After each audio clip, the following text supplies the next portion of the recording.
காதலை தேடி பசங்க போறது புதுசில்ல. கார்த்திக் ஜெசிக்காக போனது, சூர்யா மேக்னாக்காக போனதுன்னு நிறைய பார்த்தாச்சு. ஆனா அதே சூர்யாவை தேடி பிரியா போன மாதிரி பார்த்திருக்கோமா? இப்ப பாப்போம். காதலை தேடி அவனை தேடி அவனுக்கு என்ன.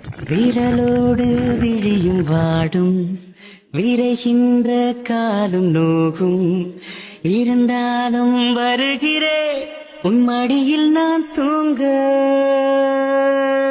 என்னை வந்து உரசும் காற்றே, அவளோடு கனவில் நேற்று கை கோர்த்து நெருங்கினே, கண்ணடித்து நீ ஏங்க. Are you okay, baby? கடல்